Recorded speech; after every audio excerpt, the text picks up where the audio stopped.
ఏపీలో భవన నిర్మాణ అనుమతుల గైడ్లైన్స్ వచ్చేశాయి. నిర్మాణాలకు పట్టణ ప్రాంత స్థానిక సంస్థలే అనుమతులు ఇచ్చేలా మార్గదర్శకాలను విడుదల చేయడంతో పాటు పలు కీలక విషయాలు ప్రస్తావించింది పురపాలక శాఖ. ఏపీలో భవన నిర్మాణ అనుమతులపై ప్రభుత్వం మార్గదర్శకాలను విడుదల చేసింది.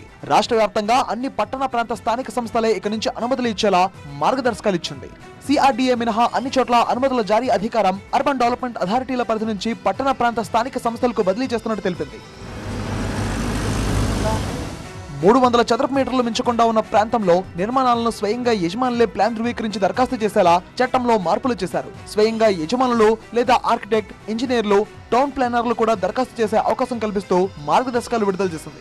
లైసెన్స్డ్ టెక్నికల్ పర్సన్లు కూడా ఇలాంటి ప్లాన్ ధృవీకరించి అప్లోడ్ చేసే అవకాశం కల్పించింది. బహుళ అంతస్తులు కానీ నివాస భవనాలకు మాత్రమే ఈ వెసులుబాటు కల్పిస్తూ మార్గదర్శకాలు ఇచ్చింది ప్రభుత్వం. రాష్ట్రంలో రియల్ ఎస్టేట్ రంగాన్ని మరింతగా ప్రోత్సహించేందుకు గాను భవన నిర్మాణ అనుమతులను సరళతరం చేస్తూ ఆదేశాలు ఇచ్చారు. స్పీడ్ ఆఫ్ డూయింగ్ బిజినెస్ లో భాగంగా భవన నిర్మాణ అనుమతుల కోసం సెల్ఫ్ సర్టిఫికేషన్ ప్రక్రియను ప్రవేశపెట్టారు. ఇక ఆన్లైన్ బిల్డింగ్ పర్మిషన్ సిస్టమ్ లో ఎలాంటి ఉల్లంఘనలు చోటు చేసుకున్నా సంబంధిత భవన యజమానులపై కఠిన చర్యలు ఉంటాయని స్పష్టం చేసింది పురపాలక శాఖ.